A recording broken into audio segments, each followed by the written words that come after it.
பறக்க வேண்டும். நம்முடைய கொடி உயரே பறந்து கோட்டையிலே கொடியேற்ற வேண்டும். அதற்கு நீங்கள் எல்லாம் உறுதியாக இருக்க வேண்டும். பெரியவர்களே, தாய்மார்களே, கொஞ்சம் ஓர போனா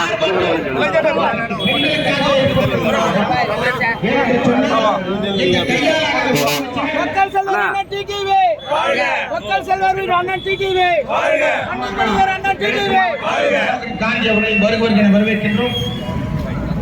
பெரியவர்களே, தாய்மார்களே, இன்றைக்கு இந்த ஆட்சியுடைய அசுரர்களுக்கு எடுத்திருக்கார் அந்த பொம்மை முதலமைச்சர் வாழ்க. மக்கள் செல்வர் டிடிவி வாழ்க. பெண்களுக்கு ஒரு பாதுகாப்பான சூழ்நிலை இல்லை. இன்றைக்கு வெட்கக்கேடு பத்து விஷயம் மக்கள் செல்வர் அண்ணன் டிடிவி அம்மாவின் புகழ் எண்ணி பாருங்க. அம்மாவின் புகழ் பெண்களாகிய நீங்கள் தான் சிந்தித்து பாருங்க. தமிழ்நாட்டில் வாக்காளர் பெருமக்கள் அதிக பெண்கள்.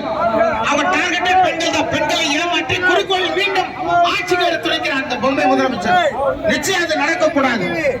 இந்த ஆட்சி இன்னைக்கு எதற்காக இன்னைக்கு இந்த ஆட்சியை எதிர்த்து ஆர்ப்பாட்டம் சொன்னால் இன்றைக்கு தமிழ்நாட்டில் சட்டம் ஒழுங்கு சரியில்லை. காரணம் கையாளாக பொம்மை முதலமைச்சர் ஸ்டாலின். இன்றைக்கு கையில வைத்திருந்த முதலமைச்சர் ராஜினாமா செய்திருக்க வேண்டும். அதுதான் ஒரு நல்ல ஒரு கேள்வி. இவர் ஆட்சி தூக்கி எறியப்பட வேண்டும். இவர் ராஜினாமா செய்யலாம். மக்களாகி நீங்கள் தூக்கி எறியப்பட வேண்டும். அதுதான் ஏப்ரல் 20 நல்ல ஒரு நேரத்தில் நல்ல ஒரு ஆர்ப்பாட்டம். இன்றைக்கு மக்களுக்கு விழிப்புணர்வோடு இருக்க வேண்டும். நீங்கள் எல்லாம் கனிமொழின்னு ஒருத்தருக்காங்க. கனிமொழி நம்ம என்ன சொன்னாங்கன்னா, அதிமுக ஆட்சிக்கு வந்தா பெண்கள் எல்லாம் இளம் விதைகள் அதிகம். உங்கள் அண்ணன் ஆட்சியில் இருக்கின்றார். இன்றைக்கு நாள்தோறும் எத்தனையோ பெண்கள் இன்றைக்கு தாலி எடுக்கப்படுகிறது. இதற்கு யார் காரணம்? உன் அண்ணன் ஸ்டாலின் தான்.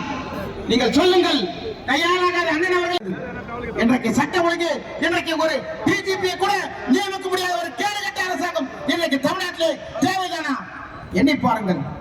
இதற்கெல்லாம் காரணம் யார்? இந்த கையாளாகாத முதலமைச்சர் ஸ்டாலின். இவர்களெல்லாம் ஒழிக்க வேண்டும். நாட்டை விட்டு அப்புறப்படுத்த வேண்டும்.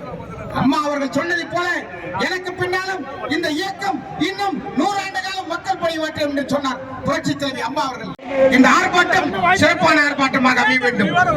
அனைத்து இந்திய அண்ணா திராவிட முன்னேற்ற கழக தலைமையிலான தேசிய ஜனநாயக கூட்டணி தமிழ்நாட்டிலே மிகப்பெரிய ஒரு வெற்றி வாய்ப்பை உருவாக்கி கொண்டிருக்கின்ற இன்றைக்கு கருத்து கணிப்பிலே இரட்டை இலை சின்னத்திலும் கூட்டணி கட்சியோட தோழமை சின்னத்திலும் வாக்களிக்க வேண்டும். நம் ஒவ்வொருவரும் கடுமையாக இந்த 40 நாட்கள் இன்றைக்கு 48 நாட்கள் ஒரு மண்டலம் என்று சொல்வார்கள். அதை போல இந்த 48 நாட்கள் நாம் உண்ணாமல் ஓயாமல் உறங்காமல் எதிரிகள் எந்த வலை விரித்தாலும் அந்த வலைகளிலே நாம் சுக்கு நூறாக்கி நாம் எடப்பாடியார் முதலமைச்சராக்க வேண்டும் என்ற ஒரே நோக்கமாக நாம் செயல்பட வேண்டும். இன்றைக்கு மகளிர் அணிதான் இன்றைக்கு அனைத்து இந்திய அண்ணா திராவிட முன்னேற்ற கழகம் முதுகெலும்பாக